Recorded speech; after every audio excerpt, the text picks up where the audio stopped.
This episode of Heavy Cardboard is brought to you by BoardGameTables.com. Without question, Chad and his folks go the extra mile to ensure that not only are you getting an amazing quality board game table, but that the entire process is as smooth as a warm knife through butter.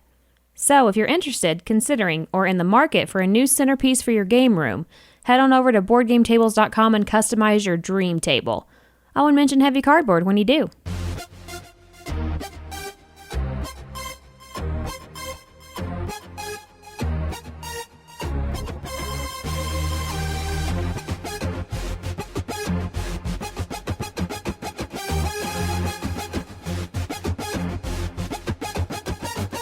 Heavy Cardboard, Episode 72, Scythe.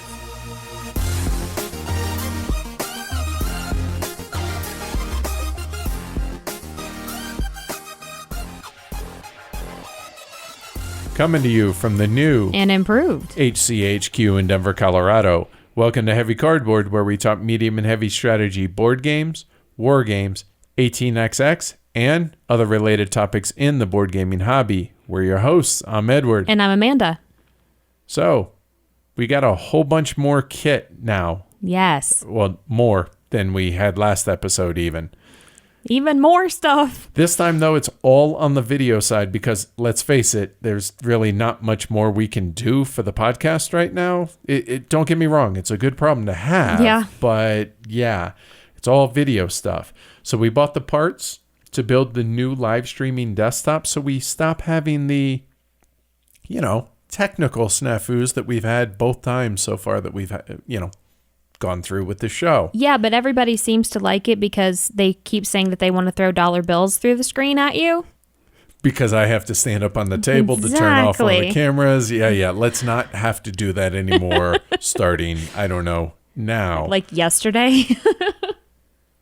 So some of the stuff, the highlights of the kit for the computer, the parts. So an i7 7700K processor, 32 gig of 3600 speed RAM, because again, this is 4 video streams coming in to the computer. A 1060 SSC video card, which might be overkill, granted, because this isn't going to be a gaming computer. But my thinking is I don't want to have a bottleneck anywhere. No, we don't. Just take care of that problem in and of itself. And the biggie, though, is a Magewell HDMI quad capture card. So this card arguably is the most important piece of hardware, as it takes all 4 of the video inputs, converts them so that we can live stream non-webcam cameras, and so that they all look good. Oh, speaking of cameras, we also bought 2 new ones as well. So there's going to be 2 new Canon Vixia cameras, an R700 and R800. So now all 4 of the cameras are going to be 1080p. 3 of them are going to be at 60 frames per second. 1 of them at 30 frames per second.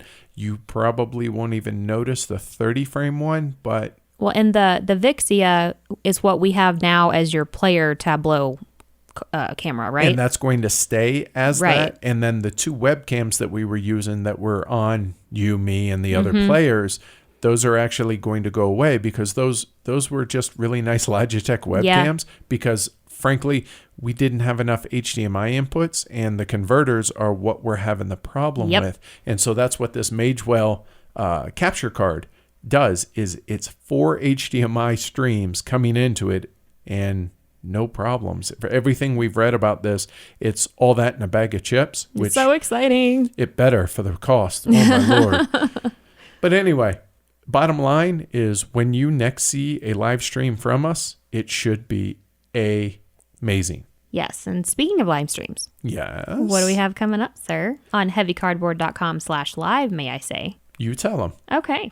So we have 3 Kingdoms Redux. Which it looks like that's shaping up to be Wednesday, May 3rd at 7 p.m. Mountain Daylight Time. That's 1 a.m. for you folks overseas.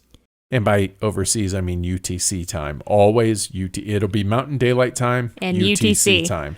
And then next we have Brass Lancashire up. Oh, is that the new one from Roxley? You know what? I think it might be. Huh. Yeah, we did just get those this Well, technically morning. they were delivered this morning. We didn't see them until this afternoon. Right. But that was actually a surprise because we knew they were going to send us the next one we're going to talk about. This one we didn't know they were sending it. Nope. So we were like, well, might as well make use of it. So even though we did just live stream the original brass, why not do the upgraded version too? Absolutely. We have it. Right? Seriously. So that's going to be Thursday, May 4th at 7:30 p.m. MDT. That's 1:30 a.m. UTC. Then we have Brass Birmingham. Which this is the biggie because no one has really seen this. I know the fellas over at Man vs. Meeple, they were showing pictures of it and everything, and they had it on their table and everything. But nobody's seen it played. Right. And so we're going to teach it and live stream it and do a full playthrough. And because we care about all our listeners overseas, we're going to be doing this one Sunday, May 7th at noon Mountain Daylight Time. That's 6 p.m. UTC. So frankly, y'all have no excuse not to watch it if y'all want to watch it live and be a part of the stream. And let's face it, we want y'all to be a part of the stream. Yes, we want you guys in the peanut gallery because it's a lot of fun in there. It really is. And then we have potentially a couple more. Yes, we do. We have MOA. Right, which is Ape Games. It's a reimplementation. Yeah, it's Martin Wallace's reimplementation of Liberté, which we really enjoyed Liberté. Yes. And MOA, it's birds. Yeah, it's birds and like wildlife animals. I took a bunch of pictures of the different cards and stuff, and I'm going to put them up on Instagram and on our Facebook page and stuff for you guys to look at them. But I'm not sure. Yeah, the artwork definitely is cartoony as opposed to, where Liberté, I mean, it was the French Revolution, right? Right. This is not that at all. No, but that doesn't mean that the gameplay is any less for it. We have not played it yet, and so we have one of the prototypes from Ape Games, and we think, hey, if we like it, we're going to play it once or twice beforehand, but if everything plays out right and we're like, hey, this is actually really cool, then we're going to live stream it for y'all. Right. Thought that'd be cool. Yeah, absolutely. And then also maybe Petrichor. Yeah, we also have a prototype of that, but man, I got to tell you, some of the prototypes that we're getting sent and that people are making is just, it's production quality as prototypes. Don't look like prototypes. They really don't. I mean, it all started kind of with Ludicreations and Crisis, and now David Terzi sent us his copy of Petrichor, which I think is on Kickstarter right now. Yeah, I think it is. I think it's still on there, yeah. It's crazy how good these look. It's just amazing. If they were just kind of like, oh, we just grabbed these pieces type thing. Yeah, I mean, it doesn't... Then we wouldn't live stream it, but these look really pretty. Literally, for a couple of the games, the only things that are kind of wonky are the board and the box. You mean like the physical board? The physical board and the box. But the artwork is amazing. Yeah, the artwork's amazing. The bits are amazing. Just, it's crazy. Yeah, it's a lot of effort goes into these prototypes, and that's why we're willing to show them all. I mean, look at what we did with the live stream on Lisboa. Exactly. Right? I mean, outside of some of the houses, right? Outside of that, it looked fantastic. So it has all the finished artwork. All these do.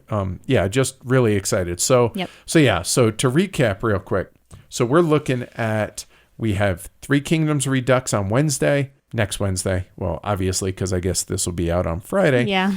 Both the brasses will be Thursday and Sunday of next week, and then possibly MOA and possibly Petrichor, plus whatever else we feel like streaming, honestly. So we got May 3rd, May 4th, May 7th, and then other stuff. Yep, pretty much. So yeah, y'all definitely come join us, be a part of the live stream. It's really a lot of fun, like Amanda said. Yeah, it's always going to be fun for us, and I'm pretty sure it is for the Peanut Gallery as well. Yeah, they definitely seem to be having fun. Right? We'll put it that way. Seriously. All of the ways to contact us are on our website, heavycardboard.com, and we rely on the generous support from our patrons over on Patreon. If you'd like to join the community, check us out on patreon.com/heavycardboard.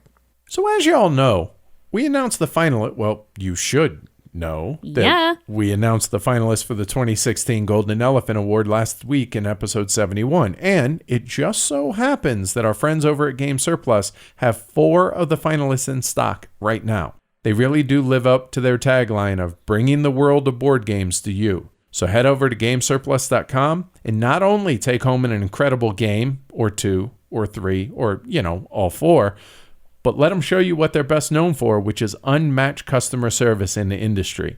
That's gamesurplus.com and mention Heavy Cardboard when you do. You ready to break down Scythe? Let's do it. All right, Scythe was released in 2016. It's designed by Jamie Stegmaier. The artwork was by Jakub Rosalski, published by Stonemaier Games. It plays 1 to 5 in about 90 to 120 minutes. The cost is $80 MSRP, but it can be found for a little less online.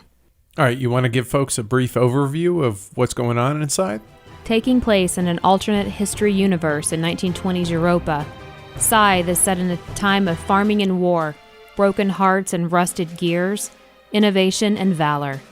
Each player represents a fallen leader attempting to restore their honor and lead their faction to power in Eastern Europa. Players conquer territory, enlist new recruits, reap resources, gain villagers, build structures, and activate monstrous mechs, all in the name of gaining popularity with the people, combat strength, and other resources to score the most victory points and win the game. All right, let's go ahead and break down what we think the 5 factors are that give a game its weight. Starting out with complexity, what you got? It's not very complex. The rules overhead really isn't that difficult. Yeah, the what and how of taking actions in the game is pretty straightforward. However, I'll be honest, there's enough here that it took me a bit to get a grasp on the interlocking mechanisms, and especially the fact that the player boards, like what your top isn't necessary, or the tops are all the same, but the bottoms aren't necessarily the same. And so I don't have that one, and that type That's thing. the faction I played last time. Right. So that can be a little bit, not confusing, but it can take some getting used to absolutely. On that, yeah, right? Yeah. But I will say, once the mechanisms of what and how are clear, the rules get out of the way, and you can pretty much just focus on the game. I think solid midweight complexity here. Yeah, I would agree with that. Yeah. All right, moving into planning. Because the main focus of the game is moving bits from the top of your board to the bottom, while also acquiring stars at the same time, it does take a bit of planning, but it's nothing overwhelming. I agree that it's not overwhelming, but I do feel like there's a fair bit here, as you really do have to kind of plan out what you're trying to build and in what order, so that you know what resources to generate and when to generate them, what order to generate them, and then you have to move your workers around to be able to generate them. And you have to make sure that all your resources that you have gotten are protected, because they can be stolen from you. Exactly. And plus you have to, where to expand and when and where to expand, and then are you going to go for the factory, and if so, you got to time that right to be able to if you're weak, you need to be able to get out of the way, take it before anyone's in there, you have because to run there real quick. Maybe you can't displace who's already there, because if you are weak, if you are strong, maybe you can put it off. But then again, if you put it off, you have to worry about not having as great a choice for the different factory cards. Because the good ones are going to go quick. Totally. And so not only that, but since you can't take the same action in back-to-back turns, planning efficiently is essential to not falling behind.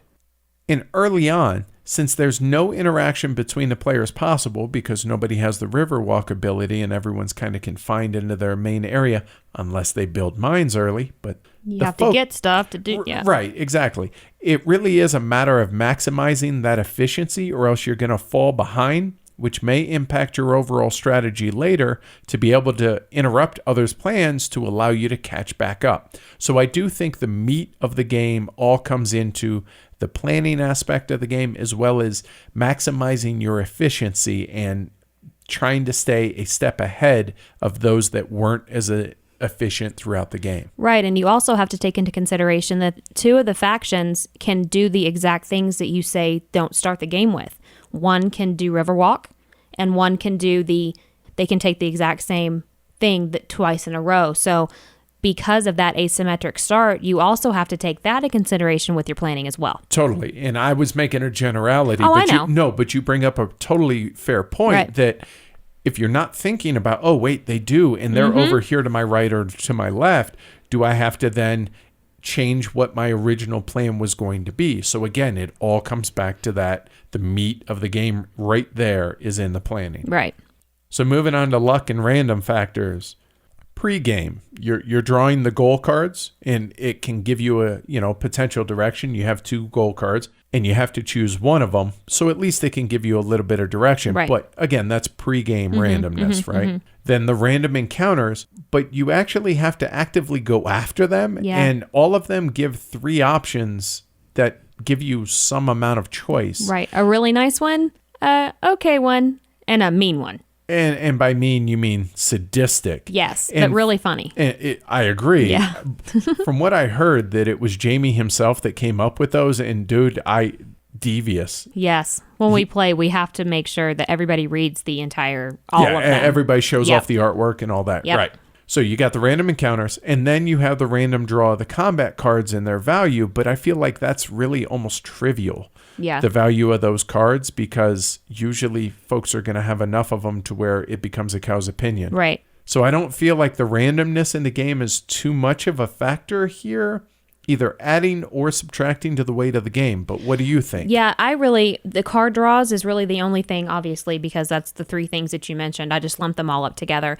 But they aren't really so super important that you feel at a disadvantage if an opponent draws a quote-unquote good card, because they're all good. We can't definitively say that all the cards are balanced or some are not stronger than others, but we're talking, again, big picture here. Overall, I think it's going to play a minor part, bottom line, right? Correct. Yes, I agree with that. All right. So then we move on to the game length. It feels right for what it is, right? Yeah, I agree with that. I don't feel like it overstays its welcome or anything like that. I feel like that the amount of time it takes for someone to win is the perfect amount of time. And not to mention the super quick turns. It really keeps the pace moving, makes the game move just exceptionally smoothly. Yeah. I mean, there's nothing here that contributes to the weight of the game, I don't think, but it is shockingly fast turns as long as nobody's tanking. Right, and it can definitely be like, okay, I'm just going to decide where I'm going to place the piece that I'm pulling off. Okay, hang on. Wait, it's my turn again? Wait, I haven't finished yet. That's how it feels. Totally. Sometimes. That has happened more than once when it comes to me. And I don't know if that's just our group, because I read quite a few reviews on BGG whenever I was prepping for the episode. And a lot of people were talking about how slow the turns were. And my thought was... What game were they playing? Exactly. Like, why? I don't understand. Yeah, I don't either. So as far as getting it, what you got? I would say 1 or 2 turns, making sure that you can see the process of taking something from the top and moving it to the bottom, producing something, moving. Just once you experience all of those things, it's not hard to continue on. It's not like there's more and more and more things that you need to figure out later. Yeah, agree that it's just a handful of turns. However, as long as the impact of the popularity track is stressed to new players before the game starts, and game scoring isn't going to be a shock to them then. However, the abruptness of when the end game is triggered, though, still really may catch some players unaware. But I think that's a player issue, and that's one of those things that you have to experience. So I don't feel like... Yeah, that's not really necessarily getting it. That is getting how the game's scored. Because, like you said, but as long as whenever it's being taught to you, you are told, hey, that popularity track is very important because it's going to multiply everything else that you do here. As long as that's stressed, it's fine. So ultimately, the game weight falls in what range, you think? Medium. Yeah, I think it's solid, very squarely mid-weight. All right, so let me surprise you with something. Okay. Here. So its weight rating on BGG is 3.32 out of 5, which I think is too high for the game. Yeah. Where would you put it? On BGG's scale? Yeah, on a 1 to 5, with 5 being campaign for North Africa and 1 being... I have no idea. Win, lose, or banana. Right. Gosh. Probably like maybe 2.5 or 2.75. I think it's a little bit higher than that for me. I would say it's probably in the 2.8 to 3. Probably. Okay, 3. fine. I didn't realize we were getting that granular. Sure. Okay, my bad. All right. So yeah, I'd say it's 3.81247. Are you done? I don't know. I'm thinking about. Okay, fine. Yeah. All right. So I'd say 2.8 to 3.0. That's fair. Yeah, that's fair. So just solid midweight game. Is moral of the story, right? Yeah. All right. Let's move on to the components and the physical stuff and the prettiness. Yeah. So starting with the components, the board.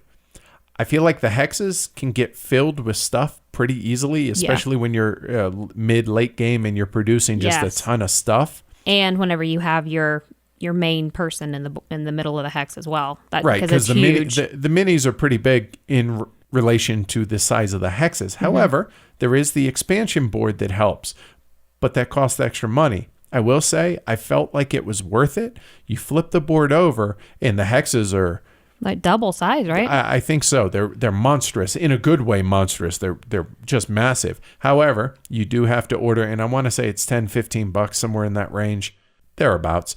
It basically just adds a quarter of the board because the hexes are so big they couldn't fit it on. So if you want that extra space, and I recommend it as long as you have a massive table, then yeah, absolutely, I think it's worth it. But I feel like it's something that should be pointed out. Yeah. The player board, as good as you could ever want. Those player boards alone are unbelievable. They spoil you so that it's a pain to go back to a player board that isn't indented with spaces for your bits. Yeah, they're double layer player boards. They're amazing.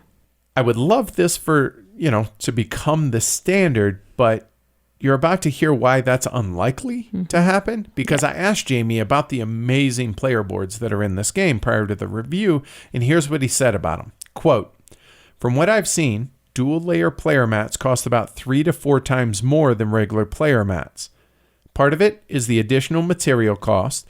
You're printing 2 full player mats instead of just 1. The other part is labor, which is twofold. First, someone has to punch out the top layer, removing all of the inner part, the little chits.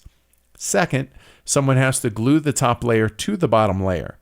Those might seem like quick things to do, but compared to just running a sheet of paper through a printer and applying it to a piece of cardboard, it adds a significant labor cost. Also, from the graphic design perspective, it's kind of a nightmare, as the graphic designer needs to create 3 different layers for every mat." End quote. So I totally understand it, but damn if I'm not spoiled now. Yeah, it's so hard to go back to a game that doesn't have those indents. It's so nice. It really is. So seriously, I have nothing but amazing praise to say about that. And I don't know about y'all listening, but I personally would be willing to pay a few more extra bucks. And that's what I was just about to say. Give me that as an option, and absolutely, heck yeah, I'll spend how much ever more. Yeah, well I wouldn't you know say what I mean. Right. Yeah. Relatively speaking, right? The royal, however much. Right. Thank you. You're welcome. The minis are all unpainted plastic, but at least to my untrained eye, I thought they looked good. Yeah, they're sculpted very well. I mean, you can tell what everybody is. You know, I love that all the mechs for the different factions are all unique. They're all different. It's awesome. Some just have legs strapped onto whatever it was, right. And yeah, they're all really unique as far as faction goes, faction to faction, and I think they look good. The minis for the actual leaders look great. Yeah. So the interesting thing here, though, is they all have an animal with them, like their spirit animal type thing. Right. But that never comes into play in the game, ever. No. Anywhere. It's just like filler. Yeah.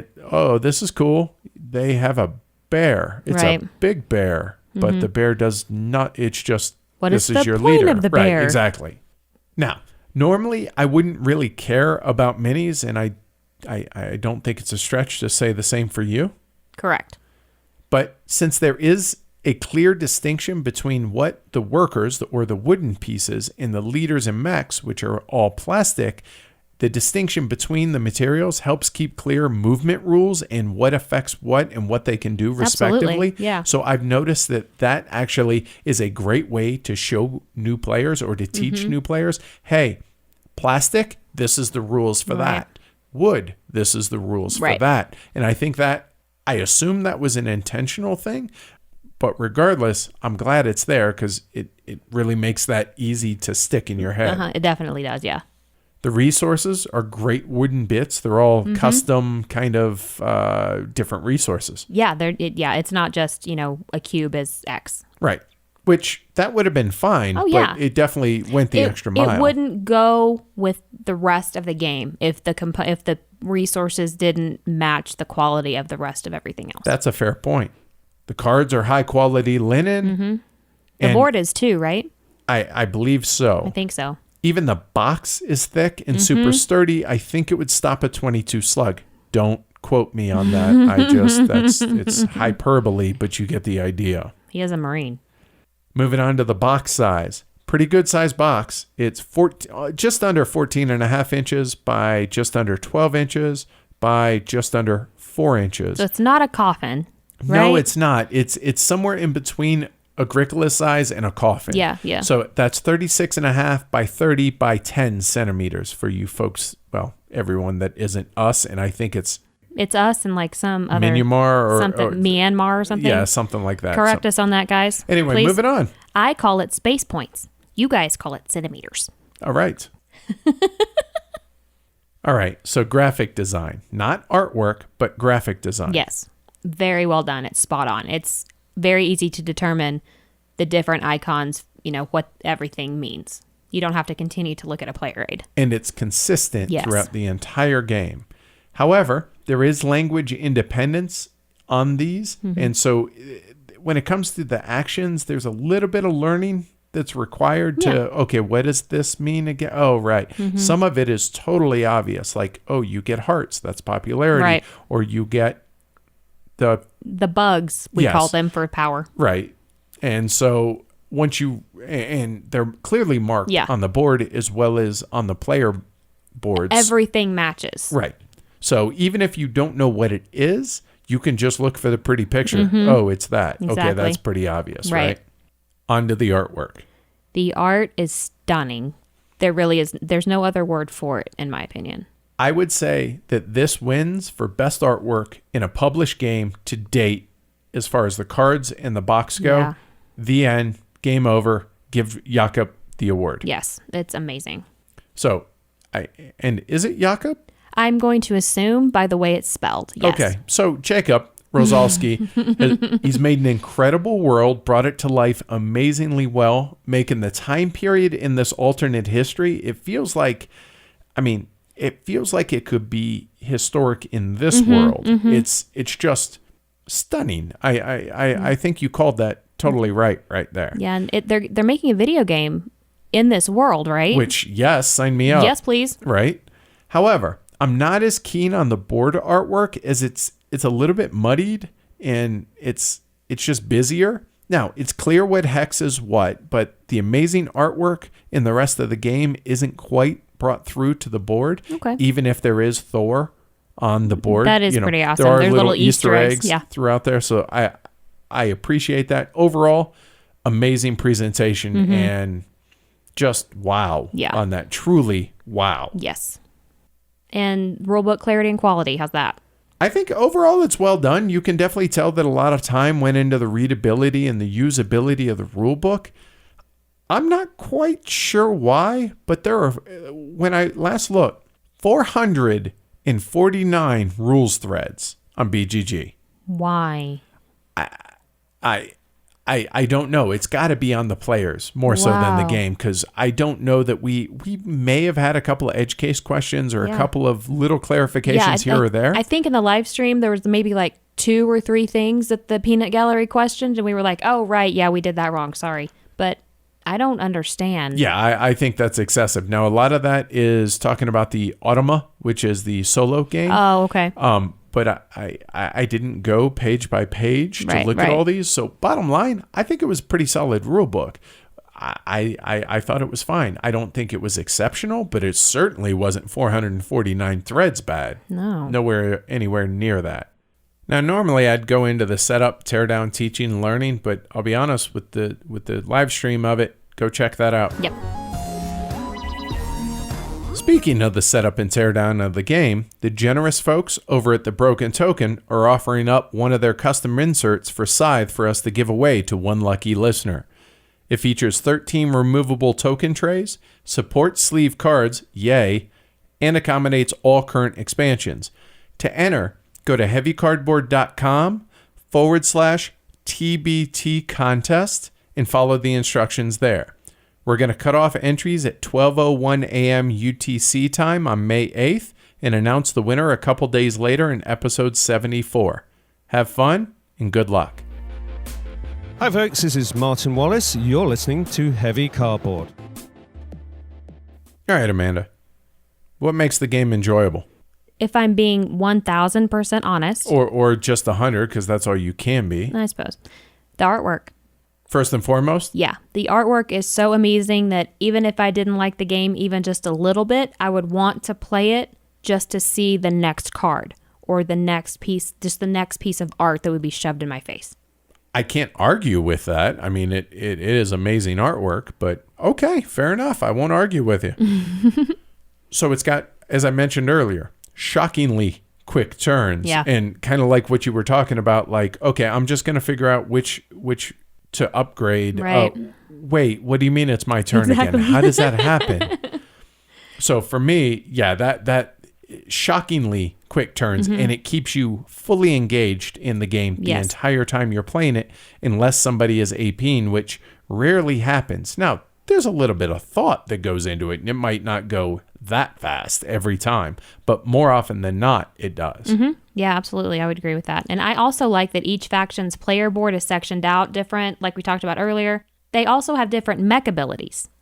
Everybody has two mechs do the same thing. Everybody else's, they have two more that do different things specialized to that faction.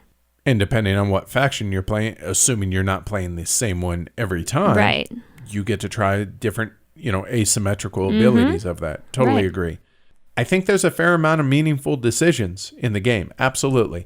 I mean, we hit on a lot of them already as far as the when and how and order in which you're going to gather resources, because ultimately that's what you're trying to do to be able to place out your stars, to be able to trigger the end of the game. Or if you're not trying to trigger the end of the game, you're racing up tracks to be able, especially that popularity track, to get your multiplier higher so that all the hexes that you have, workers on and that you have possession of that score for you. I definitely feel like there's meaty, legitimate decisions here to make. Yeah, I would agree with that. And I love the mechanic of upgrading your actions in the player board to make them better, stronger. We can make him faster and stronger. And better. Right. Okay, I'm showing my age there. All right, moving on. But no, seriously, that upgrade mechanic, I really like that. It's really cool. Yeah, it's really a really cool implementation of, just being able to make yourself better just in a different way than, maybe other games might do. Yep. Okay, mechs. I like mic drop. I'm done. There's mechs in the game. Well, you are, for as much as we like let's talk about you. Hold on. As much as you enjoy economic games, logistic games, and all this. I like me some dolls and games. Well, not only that, but you like steampunk stuff. Oh, yes. And this is kind of the epitome of steampunk, right? These mechs mixed with, old world stuff. I'm in heaven. Yes, they are. Yes. Okay. Anyway. We're going to talk about those mechs here when we get to the flip side of this from my side, but we'll move on. Okay. So I like that you have to play other players' games as well as your own. And what I mean by that is you have to keep track of where players are as far as their ability to gain and place stars, or not really gain, but to be able to place stars, which triggers the end of the game, as well as, being able to score points for them. It makes you prioritize good actions for you versus hurting a player who may be close to triggering the end of the game if you're not ready. So you absolutely have to be fully aware of what everybody else is doing and where they're standing. Not just, so-and-so is trying to get more wood because, I see they're going to upgrade that. That upgrade might be their last upgrade for whatever it is. You have to be paying attention. And then maybe they're able to place a star by being able to do that. And then on the second half of their action, maybe they're able to move because they have a factory card that allows them to always move. Right. So then they go and initiate combat, and all of a sudden they went from having 2 stars left to whoa. Yeah, They the game's just- over. Yeah, that's it. That's all she wrote. Mm-hmm. So you absolutely have to be aware of what other players are doing. And speaking of, star placement and stuff, there are more options than just the 6 stars you have to obtain to win. Like there's not, you have to do this and then this and then this and then this and then this and then this to get your 6 stars. You can do different things in different orders, and there isn't a set way absolutely to win. There are different paths. You can try different things. I agree with that, but that might cause you to lose the game, which again, we'll talk about that on the flip side here in a minute. Okay. So I want to highlight one of the coolest things about this game, and it just on the surface, it seems like such a stupid thing to be excited about. But the fact that you have to keep the resources on the board where they're generated, unless you move them, versus just you accumulate them on your tableau like most games do. It seems like really such a trivial thing, but by the resources having to stay on the board where they're generated, it makes them vulnerable, and it makes them a commodity worth either going after, or if you're the one that produced them, protecting them and keeping them near your workers and in hand so that they cannot be stolen. Whereas if they're in your tableau, I don't know of many games that you can just steal from other people's pile of accumulated resources. No, I can't think of anything. Whereas this one, it's a viable thing to go and take someone their resources, and it may end up setting them back 2, 3, 4 turns, which then again, going back to that being aware of what other players are doing, if you set them back, all of a sudden maybe you slow the game down to where you weren't ready. You needed those couple extra turns to be able to really, do the coup de grace, and this may allow it. So that little thing I think is ingenious, and I hope that other games find a way to implement that one little thing that's such a significant good thing. Yeah, the only other game I can think of that does that is Roads and Boats. Can you think of anything else? That's the one that jumped to mind because nobody owns the resources. Right. Just like this, you own the workers that create the resources. Like basically the land owns the resources. Right, and whoever claims it. Right. So I do really, really like that. And it scratches the efficiency game itch, because ultimately that's what this game is. Yep. It's all about efficiency. Again, if you fall off pace in this efficiency game, it can be your death knell, which we're going to talk about here in a little bit. We kind of hit on this earlier when we were talking about the choices on the cards, but I really enjoy the callous nature of the last choice and all the encounter cards. I appreciate that, you can be as nasty as you want to be. I feel like it feels balanced and well tested and extremely well put together. Very streamlined. Is that a bad thing? No, streamlining is not. We'll get there. So getting to the factory, which is that center hex, and claiming a powerful factory card, which adds an available action, I think is really, I appreciate that it's forcing interaction and forcing to bring players into the center and gives them a very good enticement to come and instead of just turtling over in their one little area, and that's that, which is a viable. You don't have to have combat in this game. No, you don't have to. However, that factory and the available cards that it and special abilities that it gives, plus it counts as 3 hexes at the end of the game, which potentially can be a significant amount of points. Yeah. It's you want to run for the shiny because the card that you can get is so awesome. And each one of the factory cards, move is always an option. And that can be very important, especially if you're one of the factions that combat allows you to get more than the 2 stars normally, because you can just keep moving and keep attacking. Totally agree. And it's all about being able to plan out those actions like we touched on earlier, right? Yep. All right, so we've gone over the stuff that's good about the game and that makes it enjoyable. So what is there not to like about it? Well, first off, it becomes a race game. Yeah. Kind of a game of chicken. If you don't think you're winning, it's all a matter of trying to not let the game end and keep players from doing that. Whereas I've seen as many as 3 stars get put down on one player's turn to where if they're poised for it, if they race for the end, but again, as long as you're paying attention, in theory, you should be able to control that or at least influence it. Right, but I want the game to be decided on decisions made, not how fast I was able to run up the power track or how fast I was able to win 2 combat missions. I mean, you made the decisions to do those things, though, didn't you? I suppose, but just my thinking is, what if the other person's starting faction, the way that they start gives them a little bit of a leg up on X, Y, or Z?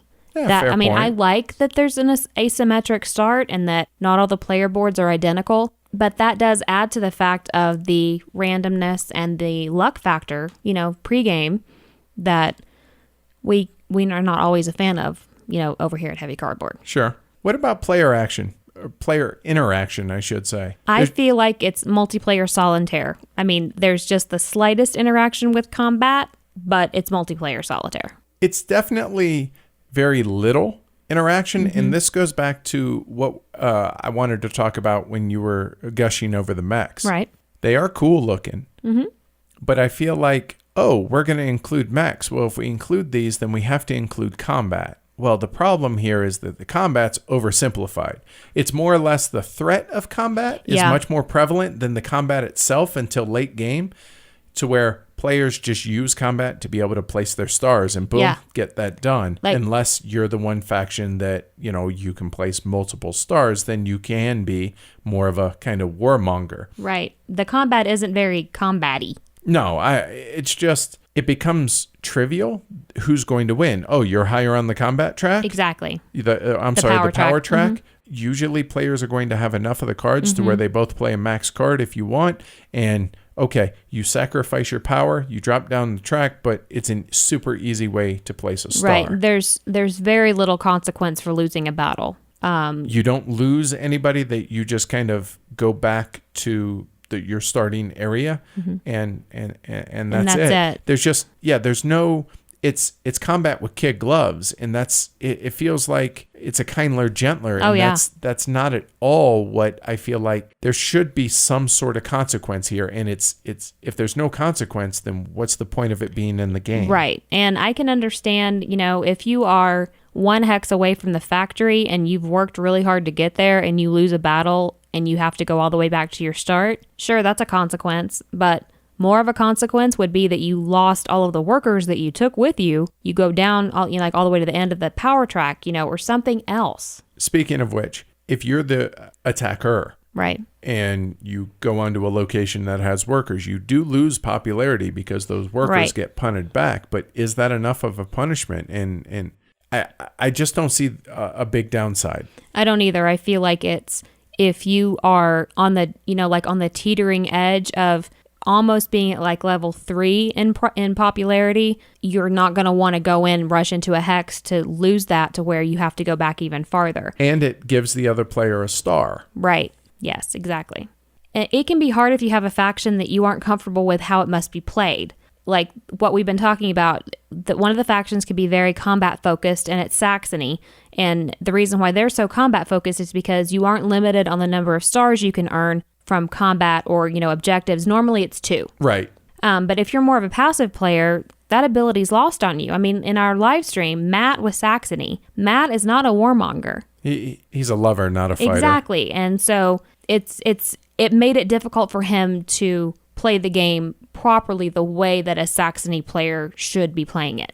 And on that note, you are pigeonholed a bit in the strategy that you have to follow based on not only what faction you are, but the random player board. Exactly. That is going to dictate what you should do. If you deviate from that, you're actually already behind in the game if the other players follow and play well.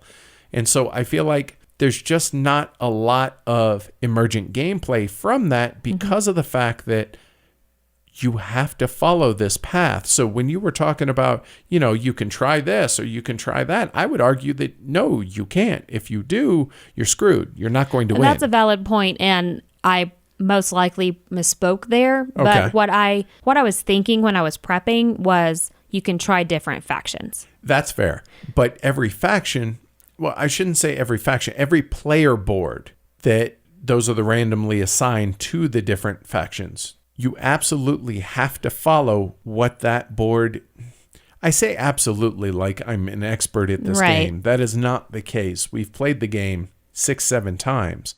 But as you get better, you can definitely see that it has an inherent advantage built in if you follow the path that it's laid out for you.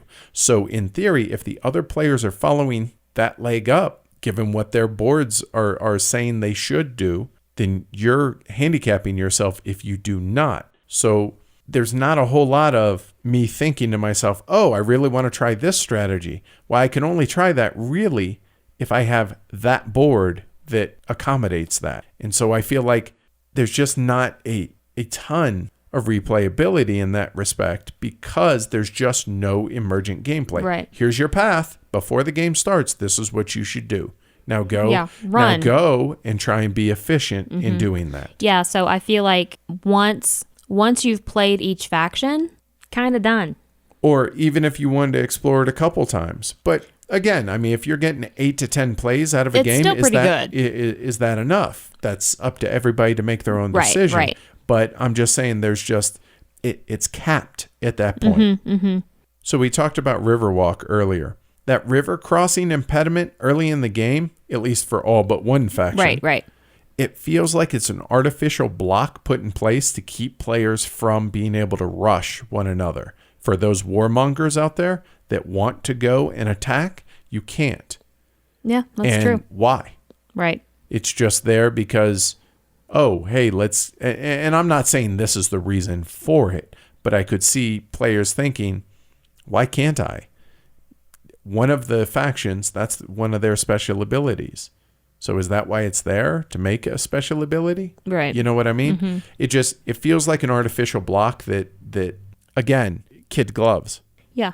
And the map is so big that I don't think I'd want to play it with less than 4. I mean, I can't imagine how open and massive the board is, with less players than 4. And it's already multiplayer solitaire. It'd be like playing a solo game, but having a friend also playing a solo game on the other side of the table. And that's exactly the case, depending on what factions you're choosing. Yeah. It could be you way over there. Right, exactly. Hey, it's your turn. Exactly. That's how it would feel, I would think. Right. So we've now come to my number one con, I guess, of the game. All right.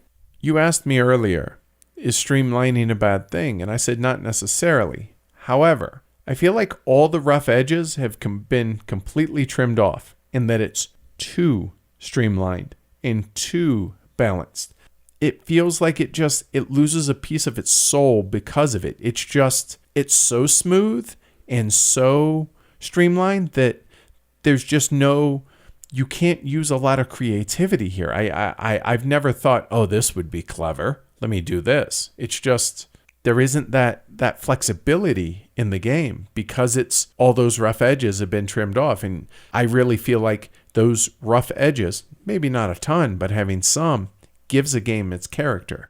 And they're just not present here. All right, you want to start with your summary or me? I always want to go first because I never can follow your summaries. In preparation for this review, I looked at quite a few of the BGG rankings and comments, and it was so interesting to see the gamut from rating it a 1 to a 10. The 1 rankings were pretty much either ranting about Stonemaier Games in general or how this game stole this or that from another game, and the 10s were everything from best game ever to it being an absolute masterpiece. And my feelings on the game are somewhere in the middle. Scythe is a game that, while beautiful, brings nothing to the table newness-wise. And that makes me sad because I really wanted to like this game more than I do, even if simply for the art. Scythe has a lot going for it. Amazing artwork, top-notch production, and an extensively play-tested design. But it somehow misses the mark overall.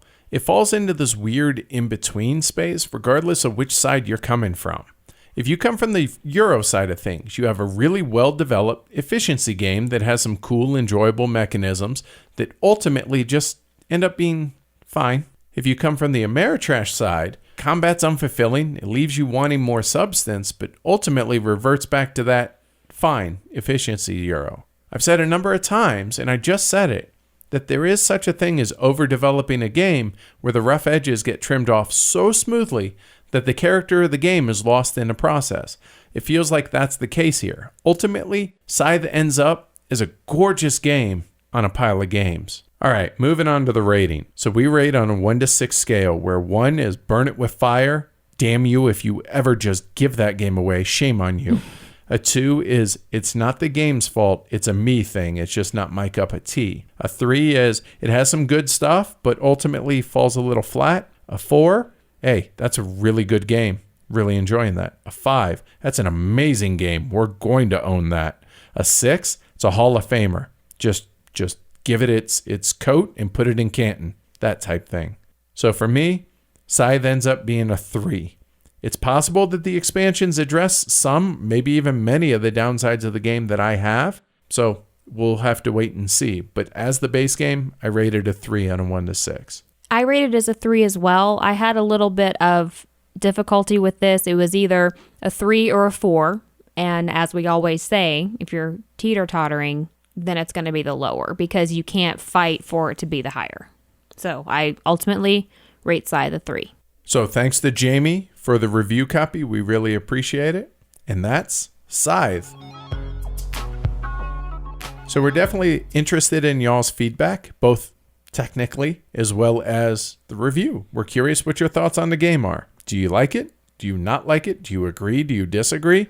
Have at it. Come let us know at the guild, email us, wherever. Tweet, whatever. Just we want your feedback and we want, to start a dialogue. So we want to know how you guys feel about it. Yeah, tell us your experience with Scythe. Yeah. And with that, we'll catch y'all next week.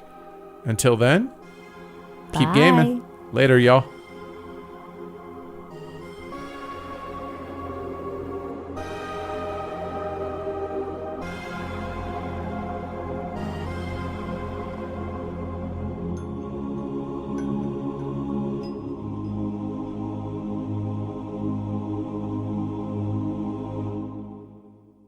We just drafted Taco Charlton.